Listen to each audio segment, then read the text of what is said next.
O texto de Efésios, no capítulo 1. Se você quiser sentar, fique tranquilo, vocês podem ficar aí apostos.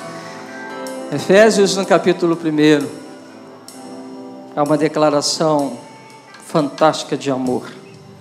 É uma declaração que abala os mundos, porque em Efésios, no capítulo 1, como toda a Bíblia, declara um coração de um pai amoroso e um pai que faz escolhas.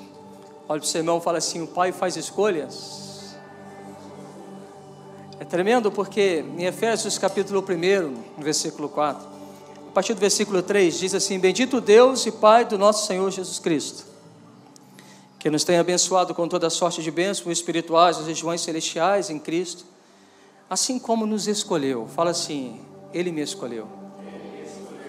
Agora olha para o seu irmão e fala assim: Ele também te escolheu.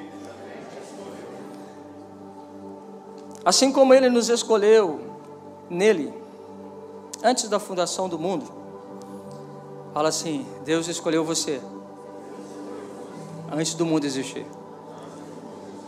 Olha para o seu irmão e fala assim: Deus escolheu você antes de você existir. Olha para o seu irmão e fala assim: você sempre esteve no coração de Deus. Você sempre existiu no coração de Deus. A Ayla, que vai nascer amanhã, ela vai nascer amanhã, mas ela sempre foi um projeto no coração de Deus. O Miguel, que nós apresentamos, nasceu nesses dias, mas ele sempre foi um projeto no coração de Deus. Deus sempre nos escolheu antes da fundação do mundo. Antes de Deus fazer o que fez, Ele escolheu você, e tudo o que Ele fez para você. Porque quando a Bíblia declara que nós somos a coroa da criação, e Ele fala que nós fomos colocados à semelhança dEle, Ele nos colocou como governo e autoridade na terra. Então Deus preparou o mundo para que eu e você nascêssemos. E Deus, Ele colocou eu e você nesse mundo para que nós pudéssemos ter relacionamento com Ele. Olha para o seu irmão e fala assim: você foi criado para um relacionamento.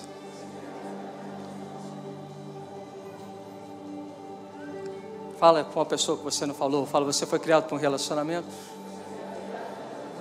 E não há algo que mais evidencie o amor do que um bom relacionamento.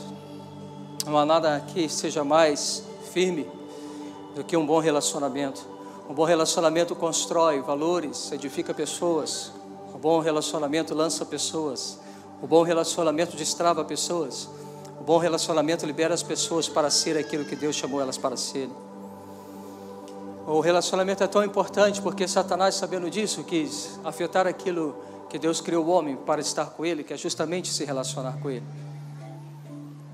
E Deus sabe tão importante isso, porque em Tiago 5,16 fala que a cura dos relacionamentos vem quando nós confessamos os nossos pecados. É interessante isso. Quando a gente olha para Gênesis, a gente percebe que quando o homem pecou, ele se cobriu. Ele criou para ele algo que cobrisse a sua vergonha.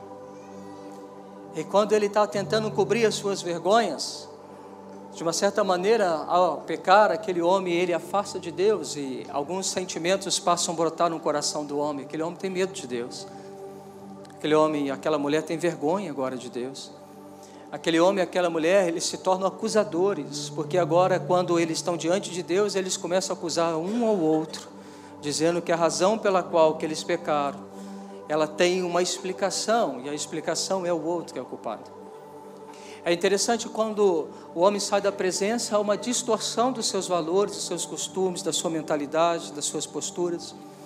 Esse homem, ele passa a correr de Deus, ele foge de Deus, ele cria subterfúgios para se esconder dele. Mas é incrível que quando Deus encontra esse homem, mesmo escondendo dele, mas Deus o amando, e Deus falando com ele, Deus faz roupa para esse homem. Deus está cobrindo o homem, porque o homem não consegue cobrir o seu pecado, mas só Deus consegue cobri-lo. O homem não consegue resolver uma situação que se tornou eterna no coração dele, só Deus consegue cobri-lo. Então Deus pega, mata o animal e faz o alimento faz a roupa para o homem. Então Deus está dizendo assim: filho, eu amo você e eu estou cobrindo as suas vergonhas. É tão interessante isso, porque quando a gente analisa e percebe o andar do curso da humanidade em Gênesis, a gente percebe, por exemplo, os filhos de Noé, que quando Noé, ele enche a cara, plantou uma vinha sem bebedor, e quando os filhos vão encontrar Noé, tem um filho que vai ridicularizar o seu pai, Cã. Cã, e ele olha o pai, desnudo, embriagado, e ele começa a caçoar do seu pai, ele começa a fazer piada com o seu pai.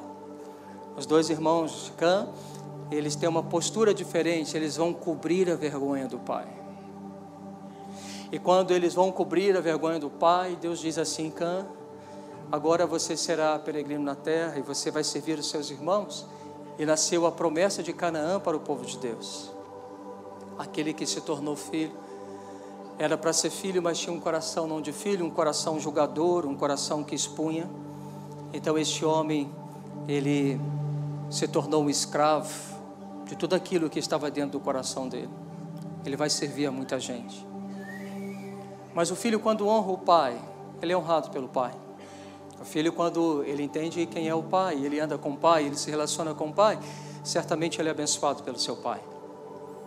Existe honra na honra, existe recompensa na honra, existe um favor de Deus liberado sobre nós, quando os nossos corações se abrem e nós começamos a entender quem Ele é.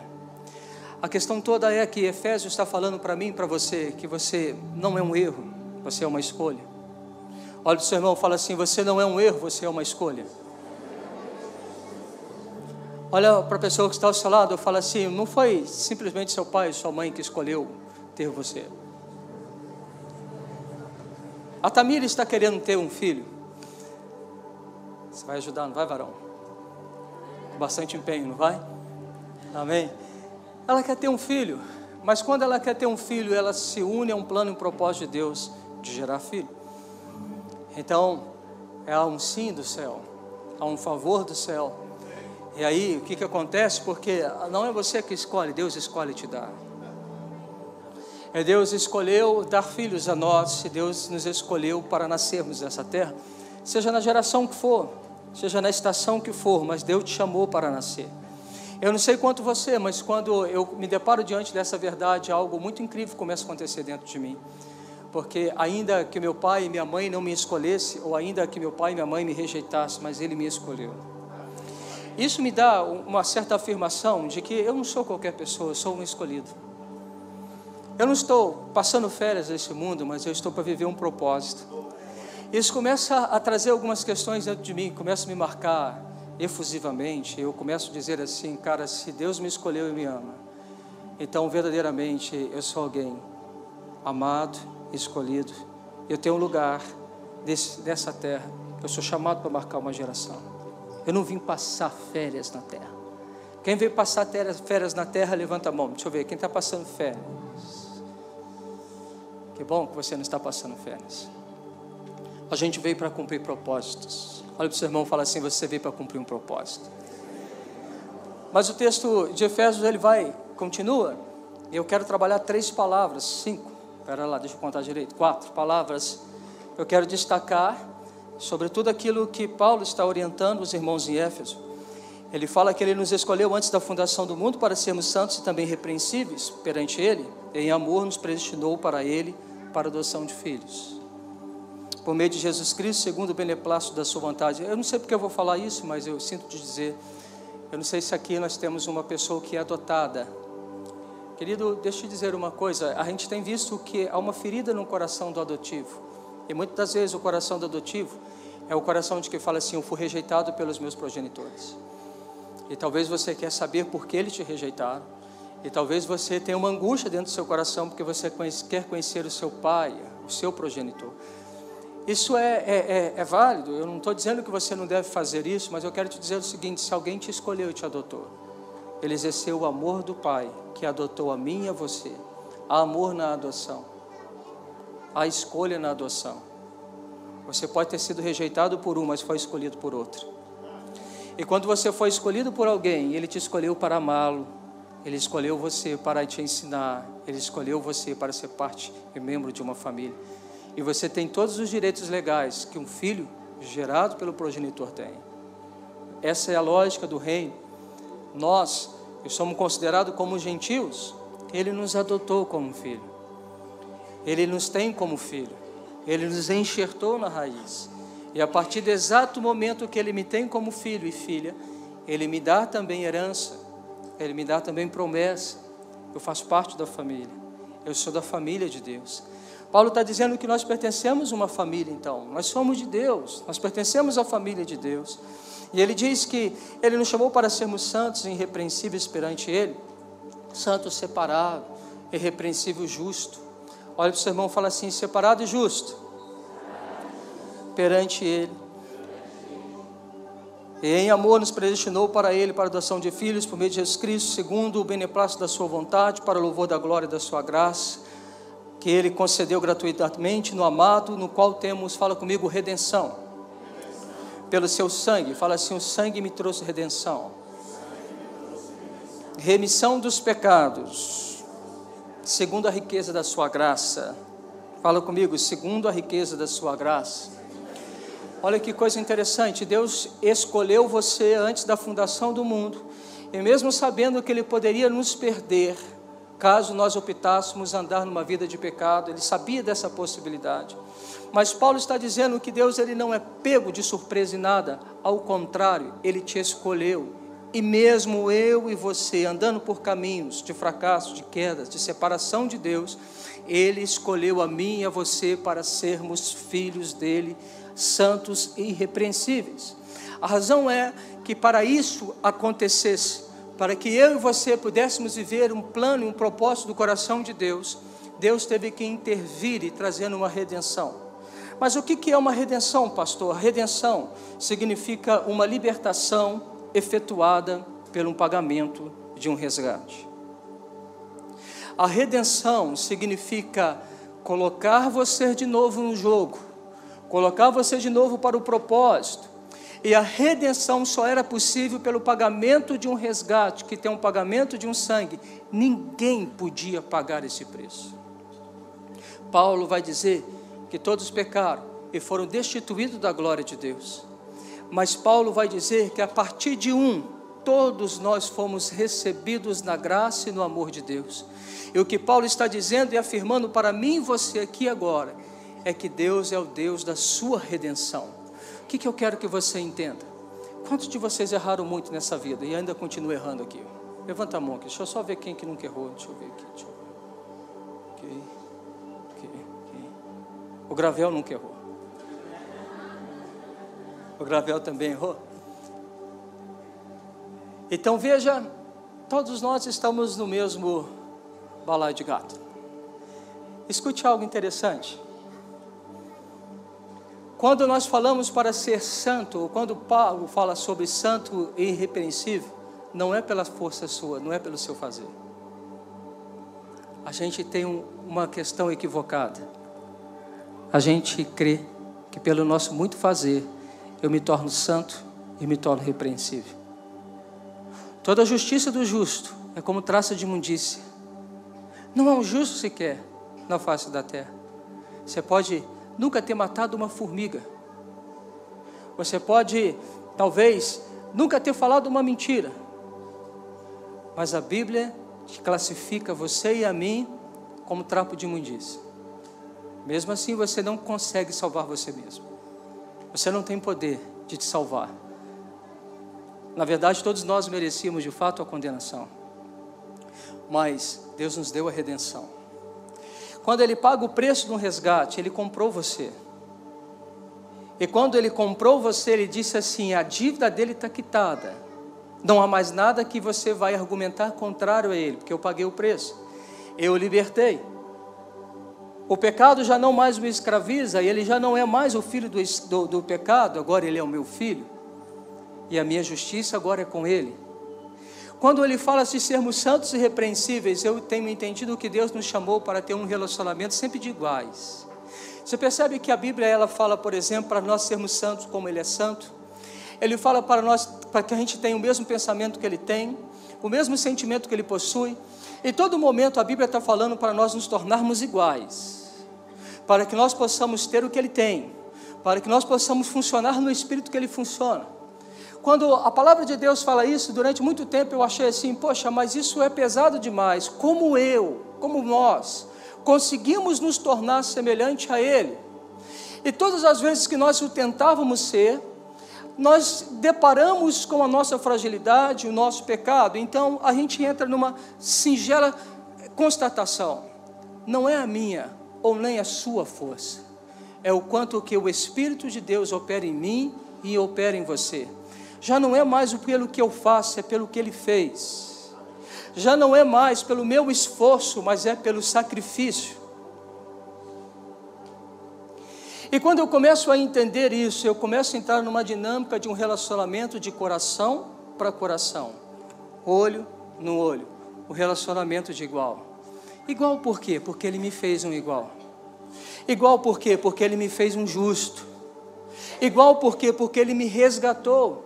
Igual por quê? Porque houve uma remissão. E o que significa remissão? Essa remissão significa livramento da escravidão ou da prisão. Remissão ou perdão de pecados, permitindo que sejam apagados da memória dele os nossos pecados, como se eles nunca tivessem existido.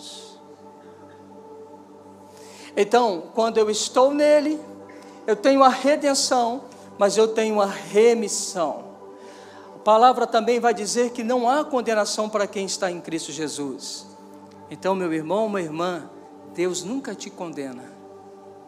Deus, Ele veio para te redimir, te restaurar e te colocar de novo num propósito. Cuidado, porque às vezes nós pregamos uma teologia que te dá medo de Deus. Às vezes nós falamos de uma teologia que te afasta de Deus. E muitas das vezes as pessoas têm a imagem de Deus como um Deus carrancudo, com raios na mão, pronto para punir o pecador. Quantas pessoas, eu falava isso de manhã, quantas pessoas, por exemplo, esforçam-se para merecer um amor, num cumprimento infundado de regras e mais regras, aonde eu acredito que se eu cumpro todas as regras, então eu sou merecedor do amor dele e mereço entrar no céu. Nós temos de fato um relacionamento com as regras, mas não temos um relacionamento com Deus de amor.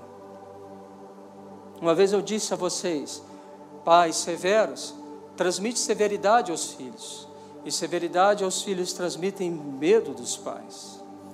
E muitas das vezes os pais confundem o medo como o respeito, mas o filho, ele tem medo. Então o filho que tem medo, ele não conhece Deus, porque Deus é amor, e não existe medo dentro de Deus. Eu fiz uma pergunta aqui de manhã ao pessoal: se Deus chegasse aqui agora, e Ele está aqui, onde há 2 ou 3 reunidos, Ele está no nosso meio. Mas vamos trabalhar uma questão hipotética. Você está lá no seu quarto, você está fazendo nada, a galera está jogando jogo, assistindo Netflix, você está dormindo, tentando dormir, mas de repente o Todo-Poderoso chegou no seu quarto. Qual a sua reação? Ataque cardíaco, vou morrer. Qual a sua reação? Eu confesso, perdão. Qual a sua reação? Pensa um pouquinho. Quantos de vocês vão correr em direção a Ele, dar um pulo nele e dar um beijo nele?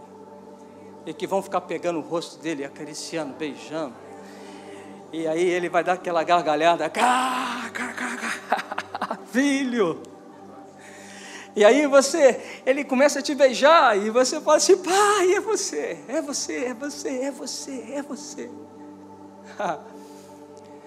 Esse é o coração de um filho que aprende a se mover em liberdade,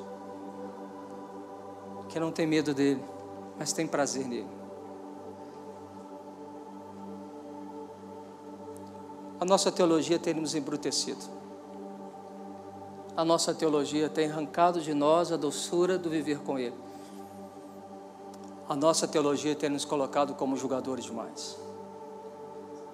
Nós estamos sempre prontos a julgar, a condenar. A nossa teologia tem nos deformado. Mas Jesus, Ele tem nos aproveitado, nos redimido, a redenção, remissão, e tem nos trazido para um lugar da graça. A riqueza da graça. Eu olhava esse texto, riqueza, eu falei assim: cara, vou entender riqueza. E riqueza fala aquilo com o qual alguém é enriquecido. Deus é rico na graça. Eles não entenderam não, Vitor. Deus é rico na graça. Você não entendeu isso. Eu vou embora.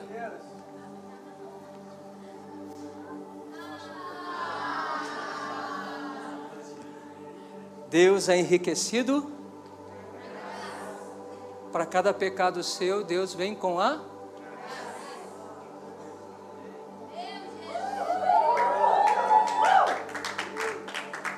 Não se condena quem está condenado. Absorve-se a quem está condenado. Então veja, ele é rico na graça. E o que é a graça? Favor que alguém recebe sem qualquer mérito próprio. Repete para o seu irmão a graça, fala com ele assim: a graça é favor recebido sem qualquer esforço próprio. Quem aqui é patrão? Levanta a mão. Quem é patrão aqui? Levanta a mão. Patrão. Tem uma empresa, tem funcionários trabalhando. Levanta a mão assim. Quem é patrão? Ok. Marcos, eu vou pegar você, tudo bem? Para exemplo aqui, pode ser? Você tem quantos funcionários lá? Você tem quantos funcionários? 6 funcionários? 14? Por que você levantou 6 dedos? Tá bom, tá ok. 14 funcionários. Então veja, ele tem 14 funcionários. Dentro desses 14 você consegue visualizar, você não precisa falar o nome dele, mas você consegue visualizar aquele que assim é top. Tem? E aquele que você olha e fala assim: Ih. Tem? Tem o Ih. Tem? Ih. Você paga melhor quem? O top ou o Ih? Quem que você paga melhor? É igual?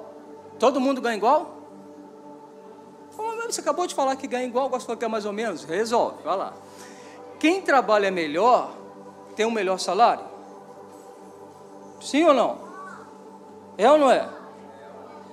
E quem não trabalha bem, você vai dar um salário melhor para ele? Não? Sim ou não? Pois Deus pegou aquele que não trabalha nada e deu tudo para ele.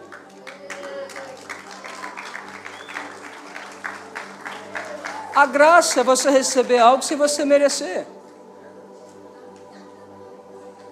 Por mais incrível e louco que isso pareça, não está por aquilo que você faz, está pelo amor dele em te dar. Por mais louco que seja essa história, mas esse é o Evangelho. A graça é isso. Deus é um Deus rico da graça. E Deus é um Deus que quer te abençoar em todo momento, em todos os instantes. Deus não está contra você, filho. Deus está a seu favor. Olha para o seu irmão e fala assim: Deus não está contra você. Ele está a seu favor.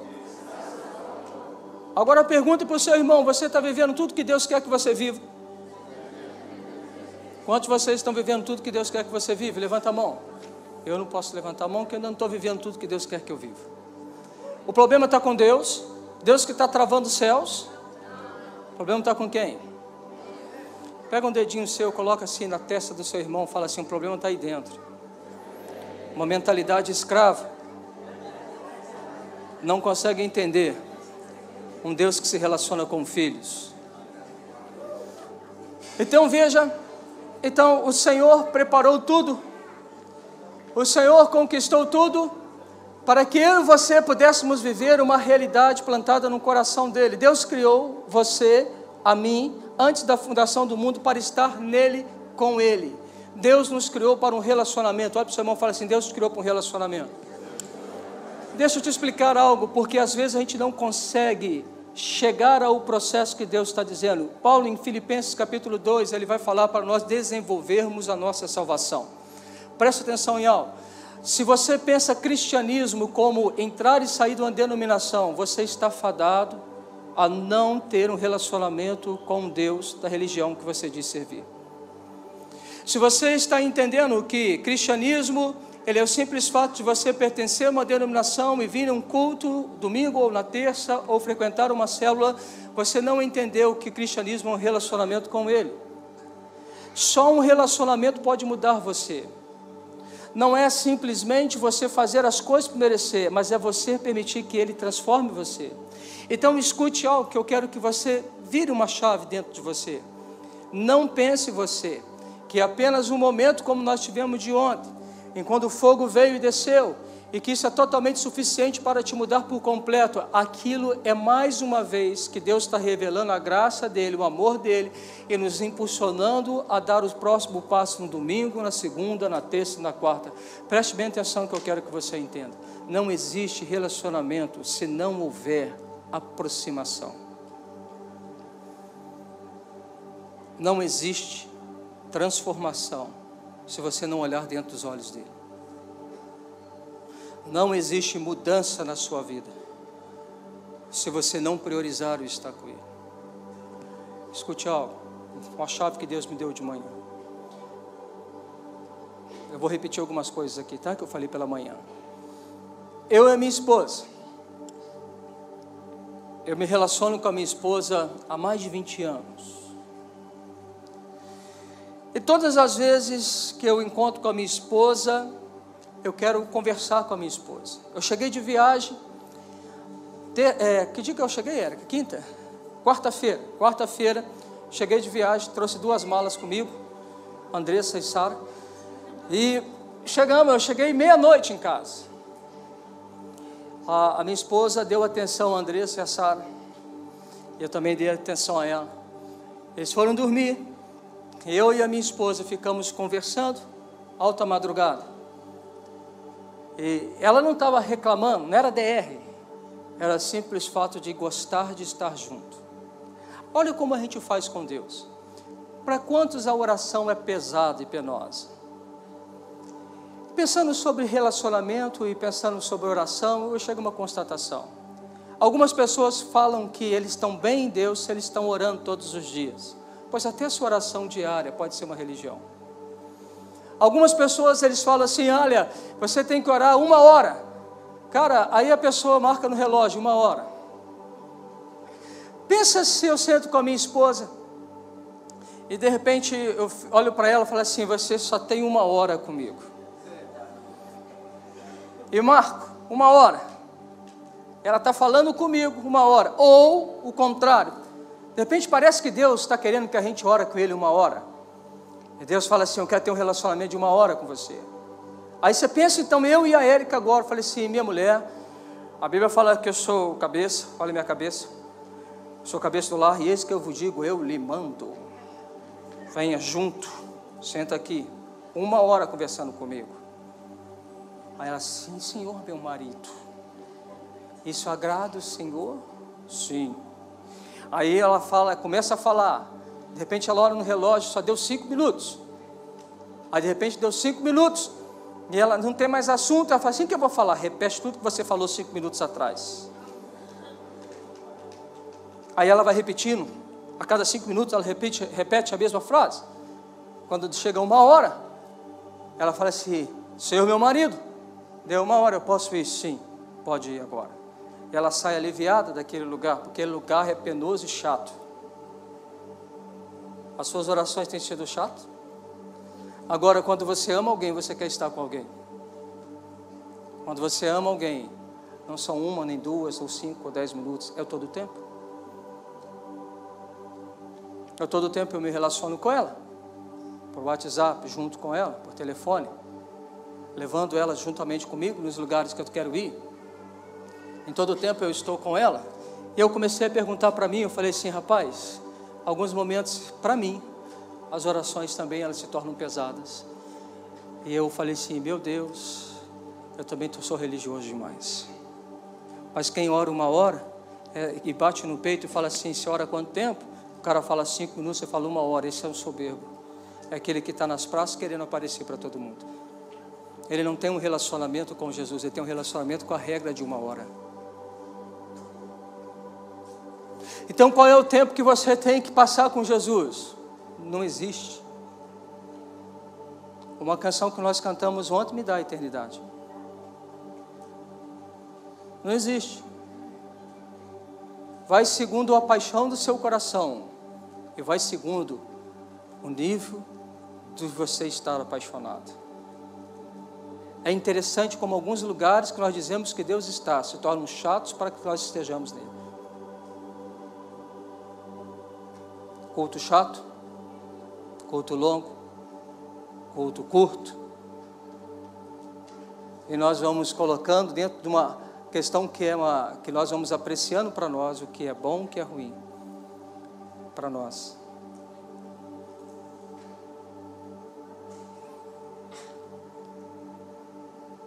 Deus te chamou para um relacionamento. Olha para o seu irmão, Deus te chamou para um relacionamento.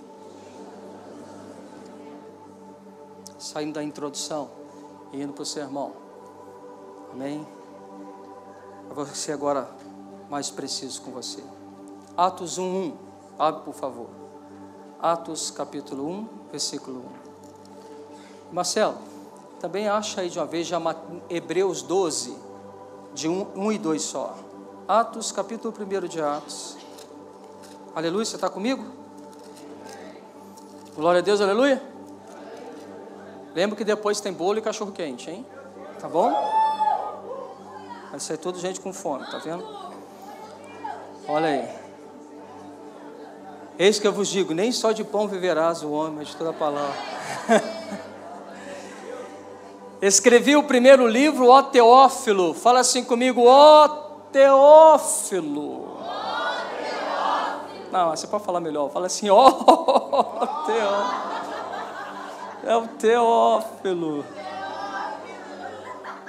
Escrevi o primeiro livro, ó Teófilo, relatando todas as coisas que Jesus começou a fazer e a ensinar até o dia que, depois de haver dado mandamentos por intermédio do Espírito Santo aos apóstolos que escolhera, foi elevado às alturas. Olha que interessante, porque eu pedi para você dar uma ênfase sobre Teófilo. Sabe o que significa Teófilo? Amigo de Deus. É isso aí. Então eu quero dizer que essa carta é para você que é amigo de Deus. Olha para o seu irmão aí e fala assim, Teófilo, essa carta é para você. Olha para o outro Teófilo e fala, Teófilo, Deus está escrevendo para você. Tem uma carta para você aí. Aleluia. Manto. Fala assim, manto. Outra glória, aleluia. Então, primeiro texto de Atos, capítulo 1, versículo 1 e 2. Agora eu quero que você vá comigo. Achou o texto, por favor? O outro? Eu até esqueci de Hebreus.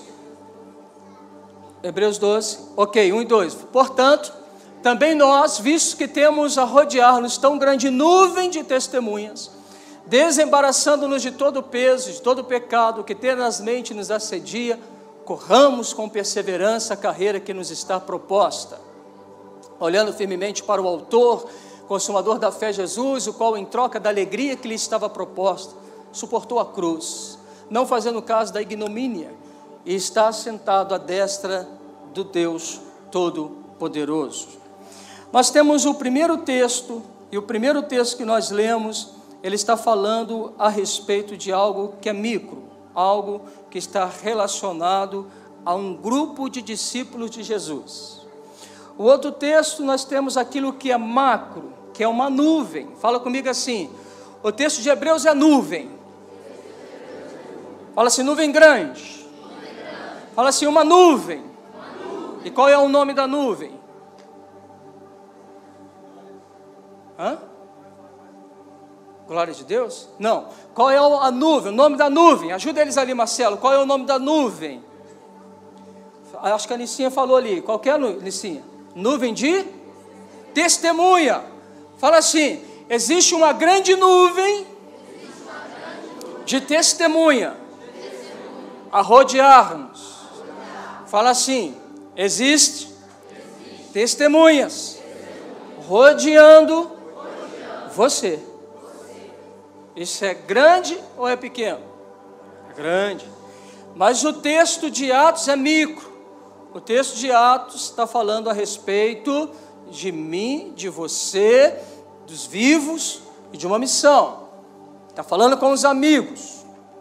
Agora presta atenção em alguma coisa que eu quero te chamar a atenção. Então, presta atenção em uma coisa que eu quero te chamar a atenção. Desculpa a redundância.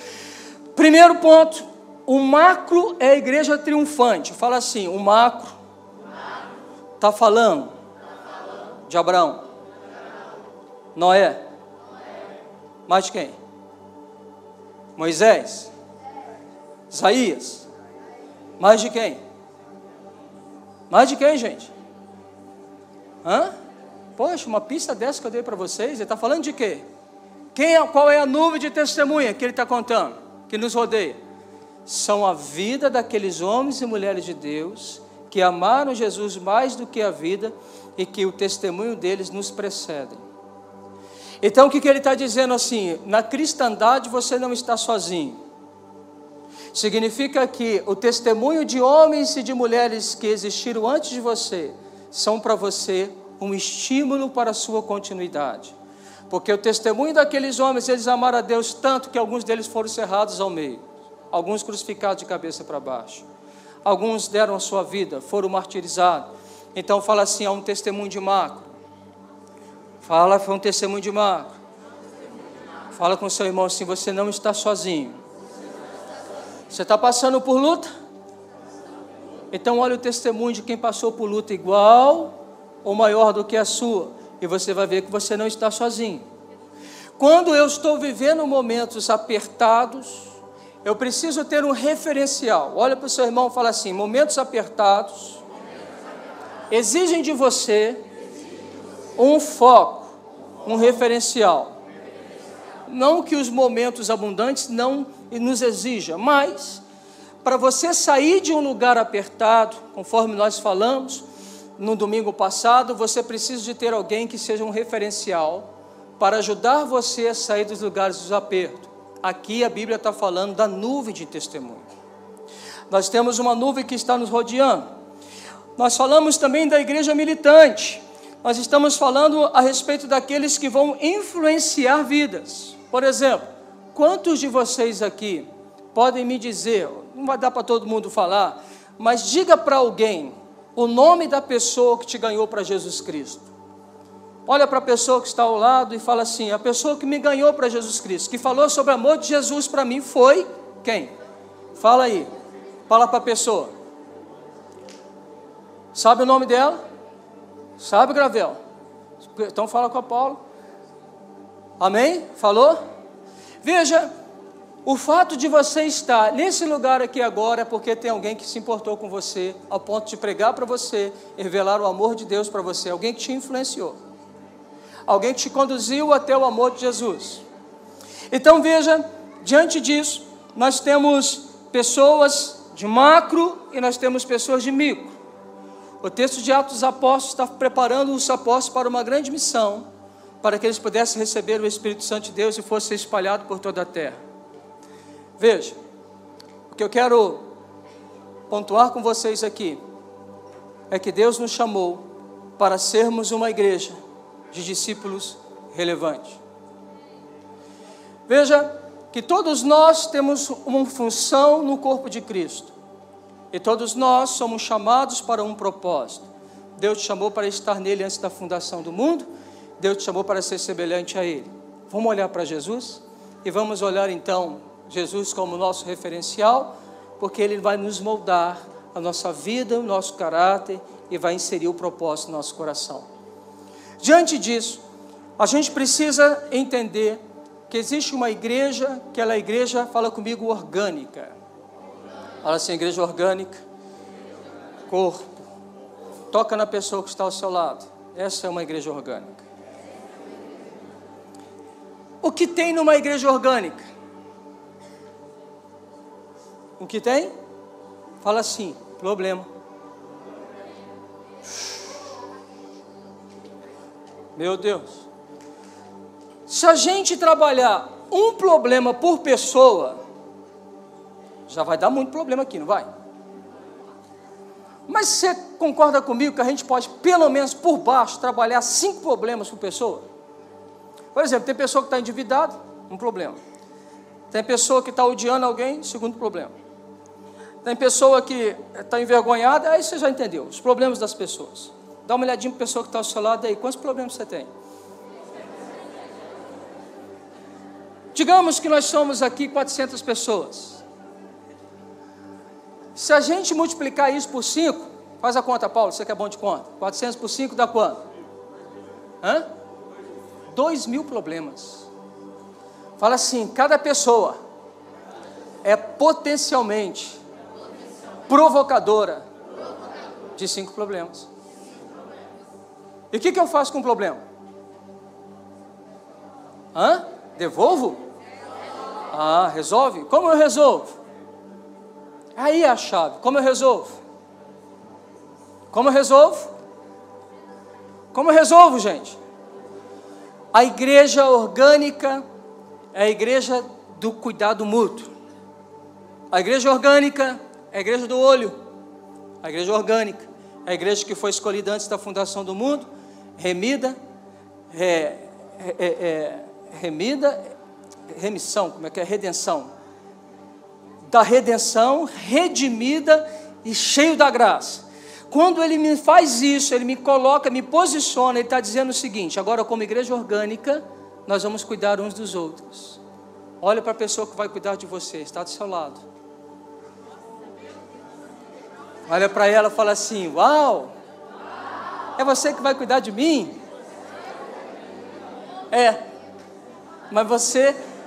Mas ele também vai cuidar de você e você vai cuidar dela. A igreja orgânica é uma igreja que ela produz saúde. E a igreja orgânica, ela é a igreja que precisa trabalhar na mutualidade. Amai-vos uns aos outros, suportai-vos uns aos outros. Então, a igreja orgânica precisa ser uma igreja que realmente ela entende que mais bem-aventurado é do que dar, do que receber. Então, olha para a pessoa que está ao seu lado e fala assim: deixa eu te dizer, meu irmão, você não é um causador de problema. Você é alguém que resolve problemas. Meu Deus. Manto. Você é alguém que resolve os problemas. Como? Como a gente resolve o problema? Segundo ponto, então, é a igreja diaconal. A igreja diaconal é a igreja do serviço, do cuidado. A chave para a gente entender é o seguinte: as pessoas que estão chegando até você têm melhorado? Você melhora a vida das pessoas que estão ao seu lado?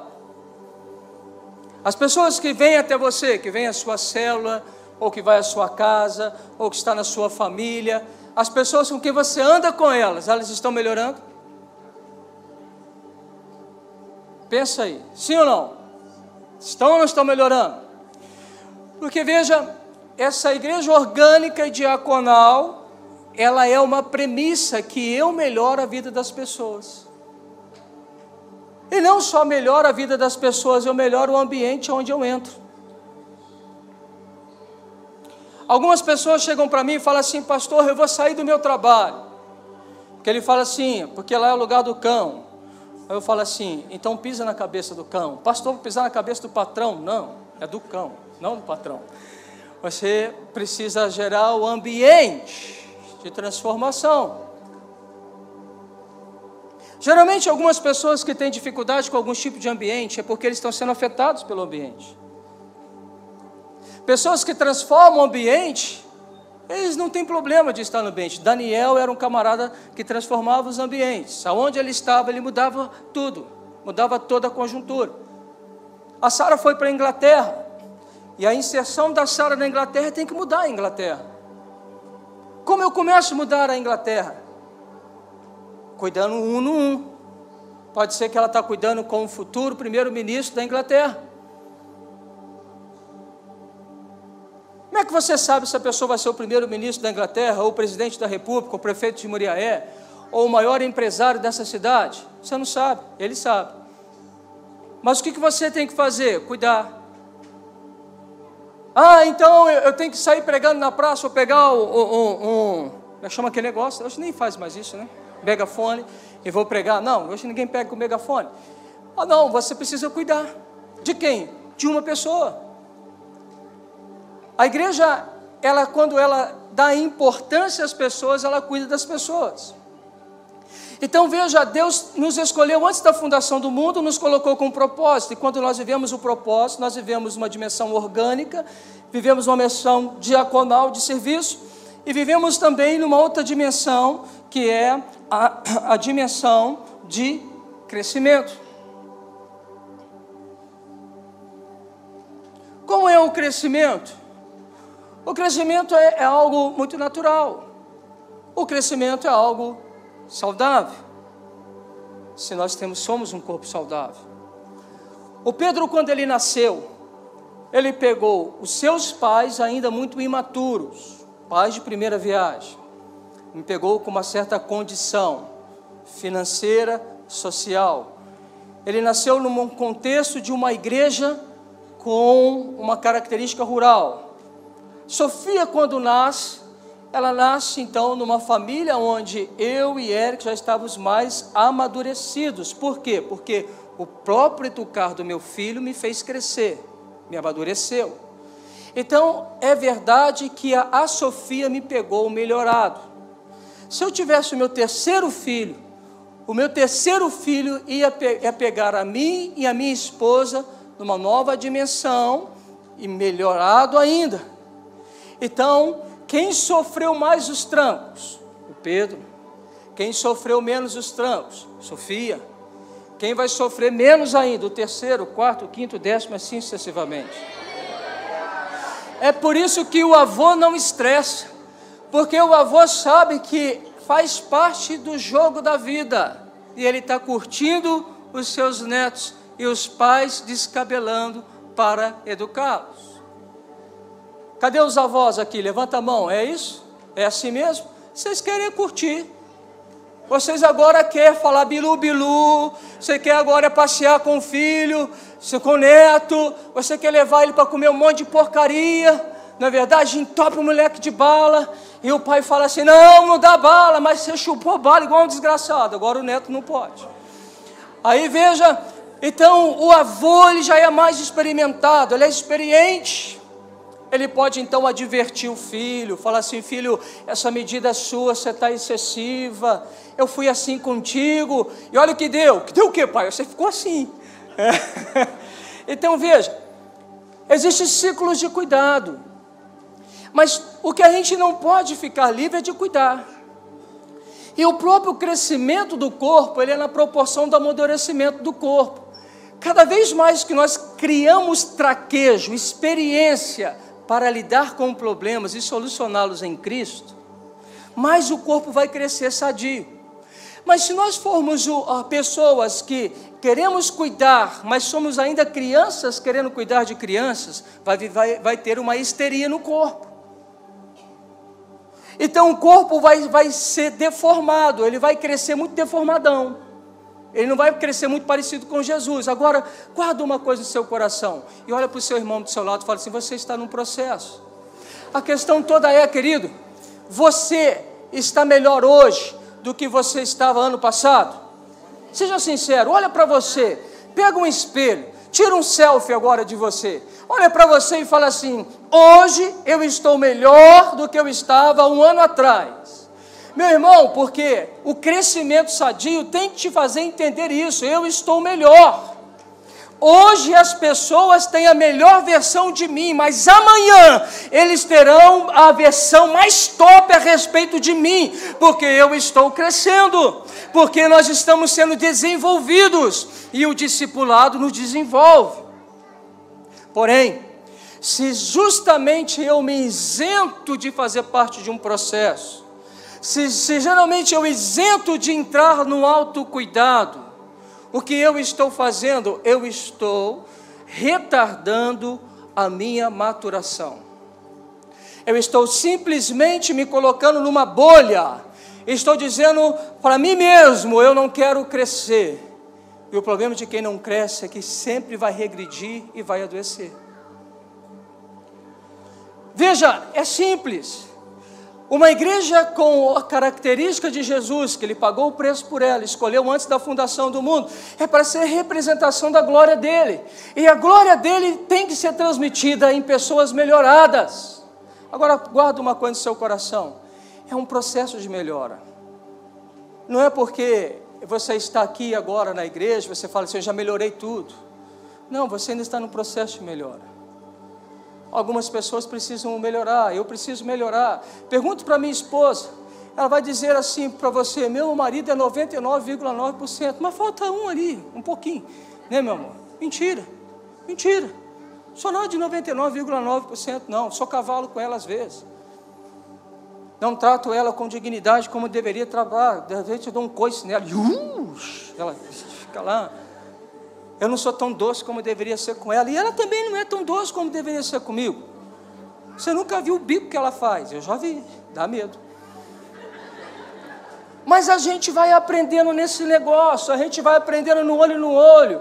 A gente vai aprendendo quando a gente olha para um para o outro. Fala assim, cara, eu te amo, cara, mas aquilo que você fez comigo não foi legal. E aí a gente começa a olhar e perceber o seguinte, eu não tenho direito de fazer o que eu quero fazer, mas eu tenho o dever de fazer aquilo que Cristo me manda fazer.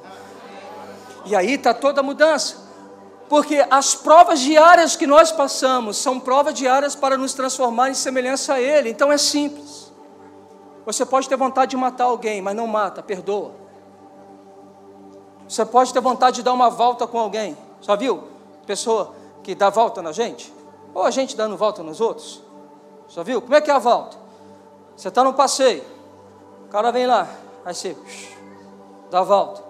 Que é coisa mais infantil do que dar volta? Olha para o seu irmão e fala assim, para de dar volta. Dá volta. Evitar. Dá que esse camarada vai para o céu e fica no mesmo departamento seu, não tem como dar volta. A gente tem uma palhaçada, a gente é muito esquisito, não é? É ou não é? Por exemplo, olha a Ludmila de cabelo azul. Tá massa, tá legal, há quem goste, mas eu não vou dar volta nela, eu vou abraçá-lo com aquele cabelo azul, eu vou dar uma ideia a ela para pintar de roxo, a ela lá, é um encanto de menina, mas tá com o cabelo azul, mas isso não me tira o meu contato com ela e amor, porque são coisas pequenas, que às vezes nos separam um do outro. A igreja, ela precisa então ser essa igreja que o termômetro dela seja o amor de quem se suporta um ao outro e de quem se permite ser cuidado. Nós vamos crescer, mas não vamos crescer de qualquer maneira. Nós vamos crescer fazendo selfie. Nós vamos crescer relacionando-nos com os outros. Nós vamos crescer amadurecendo. Nós vamos crescer principalmente por saber que nós somos importantes onde nós estamos. Talvez você está se sentindo deslocado, conforme a Érica disse.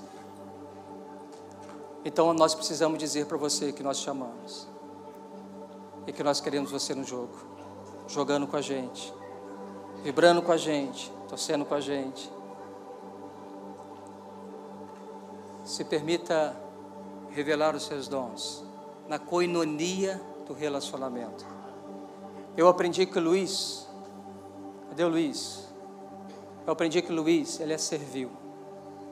Porque eu sei que o Luiz é servil, como o Fizinho é muito servil. Eu aprendi que eles são servis, porque eu tenho comunhão. Um dia, nos nossos impactos acontecendo, faltava uma água no meu copo. Você viu? Foi ele que trouxe água para mim hoje. Eu nem pedi água a ele. O Luiz veio aqui e colocou água para mim. Ele é servil, eu não preciso pedi-lo. Ele está atento às minhas necessidades, às necessidades dos outros. O Fizinho, se você for num sepultamento, você vai encontrar o Fizinho lá. O Fizinho é o cara consolador dos que choram. Alguém perdeu alguém, ele coloca o carro dele para buscar. Ele está lá abraçando, chorando junto, apertando, abraçando a pessoa. Ele está prestando consolo. Por que eu sei disso? Porque eu convivo com o Fizinho. Na koinonia eu conheço o outro. na comunhão, eu percebo o dom do outro. Mas quando eu me excluo da comunhão, fica difícil eu perceber o dom que Deus te deu. Tem gente que tem, todos vocês têm dons, têm as habilidades que Deus deu a vocês. Tem gente que é engraçada, e tem hora que eu preciso de alguém que me faça sorrir. A Lidiane, por exemplo. A Lidiane é uma mulher de Deus, mas a gente aprende com as extravagâncias de Lidiane. A Leninha, por exemplo, a Leninha está ali, quietinha, quase você não escuta a voz dela, mas é uma exímia pessoa organizada para trabalhar a organização da igreja. Talvez você não vai vê-la pregando aqui, inclusive ela disse para mim que se eu chamar ela aqui, ela vai desmaiar, não vai? É possível que aconteça, né, Leninha? Só de eu chamar seu nome aí, já tremeu as pernas, tremeu? Já tremeu. Então talvez ela não vai estar aqui, mas cada um servindo no corpo orgânico, efetua o crescimento no serviço que nós produzimos uns aos outros, e nós crescemos. Uma vez eu li o texto de Marcos, e Marcos diz que os pecadores e também os fariseus seguiam Jesus. Aí eu fiz uma pergunta: os pecadores seguiam Jesus, por que os pecadores seguem Jesus?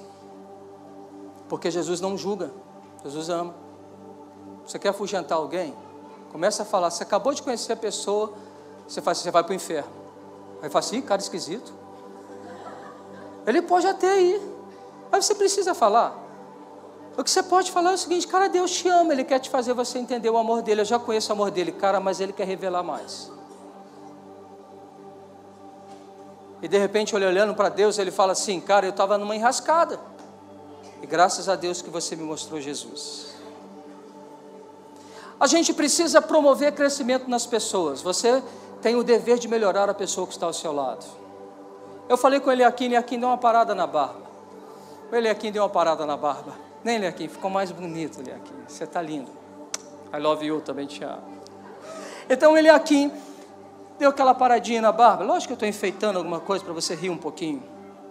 E para a gente terminar, se tem uma coisa que é uma característica no coração de Jesus, você consegue pensar em Jesus não se importando com pessoas? Você consegue, fecha os teus olhos, por favor, fecha os teus olhinhos assim. O que vem quando você fala assim, pensa em Jesus, o que vem para você? O que vem para Jesus para você? Fecha os olhos aí, Letícia. Pode abrir os olhinhos. O que veio para vocês? Pensou em Jesus, pensou em quê?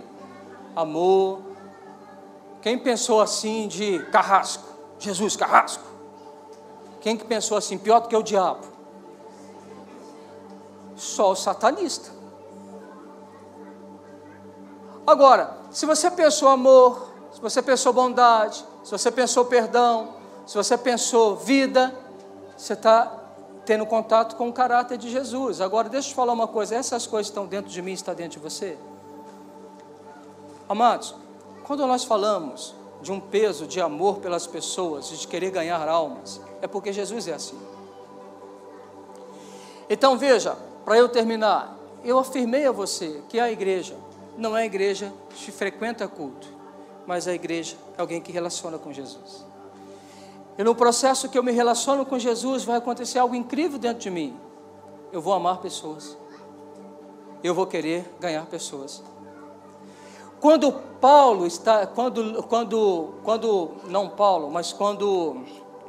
Lucas está escrevendo para o Teófilo o Atos dos Apóstolos, ele fala assim, eu estou escrevendo para você o que Jesus disse e nos ensinou.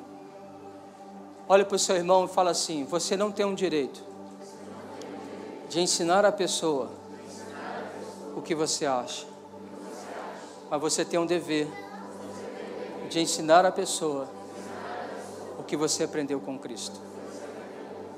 Você transmite o que você tem.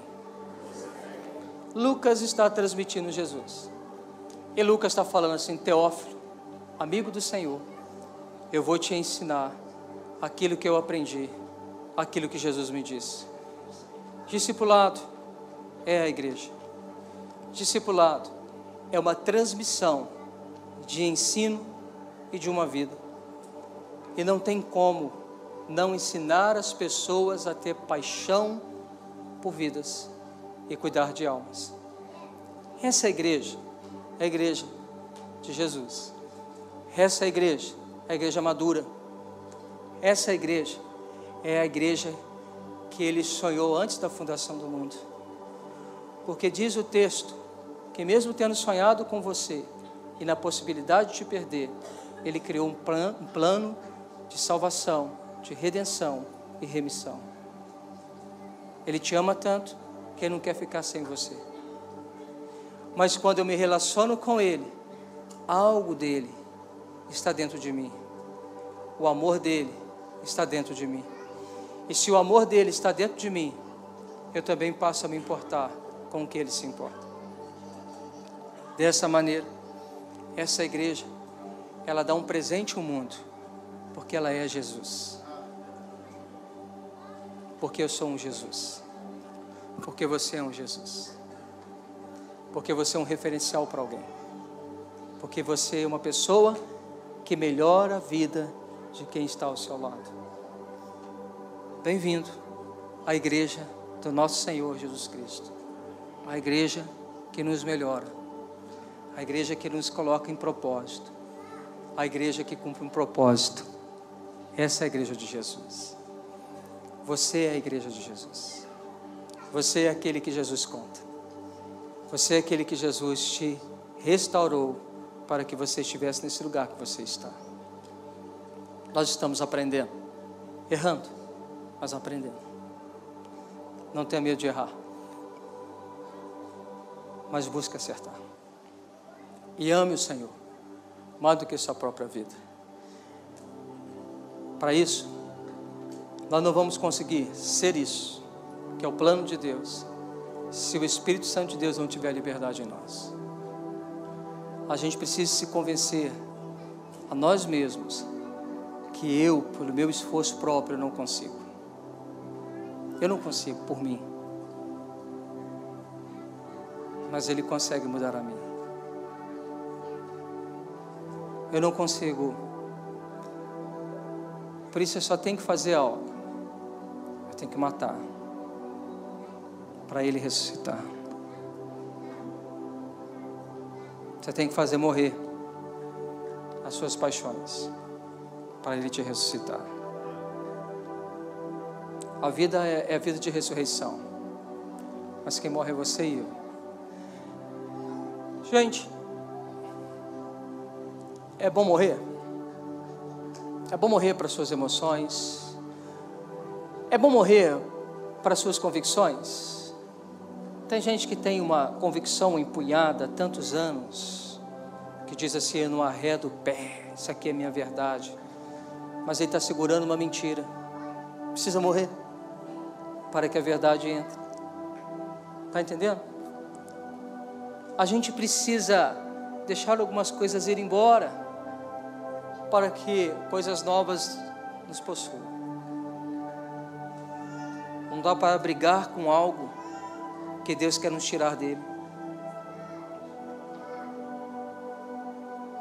A gente precisa entender que o processo de maturidade do cristão é o processo da morte que abre para a ressurreição.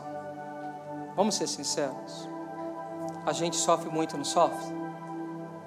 Mas a gente sofre muito por causa de ignorância, preguiça, por obstinação do coração,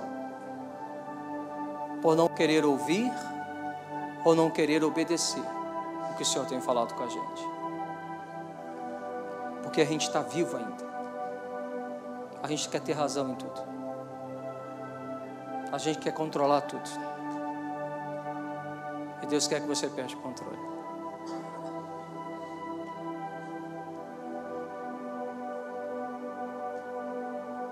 Tem mãe querendo controlar filho. E Deus está falando: entrega ele para mim. Mas a mãe não consegue entregar. O pai não consegue entregar. A esposa não consegue entregar o marido. O marido não consegue entregar a esposa. porque a gente quer ter controle de tudo. Olhem para mim aqui, vocês, queridos. A gente precisa entregar os discípulos. A gente não pode ser uma casa que manipula discípulos. A gente não tem que ser uma casa que vai dizer para as pessoas o que elas têm que fazer. Eu tenho que levar elas a Jesus para elas ouvirem de Jesus o que elas precisam fazer. Nós não podemos cair no erro de manipular tudo e querer ter o controle de tudo. Porque senão ele não tem o controle, porque você está metendo a tua mão no que ele quer fazer. A gente precisa ter coragem de simplesmente entregar e confiar, mesmo sem entender. Eu quero orar um pouquinho com você. Vamos responder a Deus no altar? Depois a gente vai comer cachorro quente. Você tem caras que gostam de cachorro quente, bolo. Gosta? Amém? É você mesmo, gosta? Vai? Ó, só sim para ela. Não, Letícia, atrás de você, não é você não. Eu sei que você gosta, Letícia. Amados,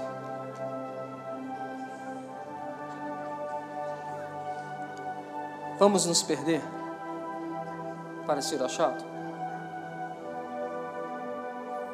Vamos entender a koinonia, a igreja orgânica, a diaconia. Vamos entender o crescimento. Vamos entender o propósito pelo qual fomos criados. E vamos entender que nós somos chamados para melhorar as pessoas. Você foi chamado para melhorar as pessoas.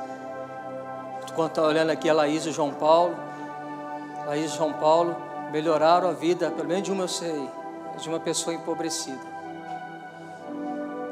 Eles entraram na casa de uma pessoa empobrecida, o coração queimou, ela não pediu nada, mas ele deu tudo. A inserção deles na casa de uma mulher empobrecida trouxe riqueza para ela.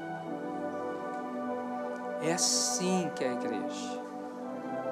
Nós melhoramos. Você não melhora ninguém condenando ela. Você não melhora ninguém falando mal dela.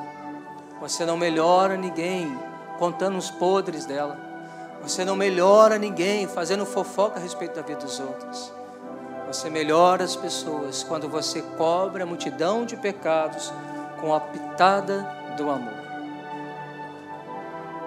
Você cresce à semelhança de Jesus.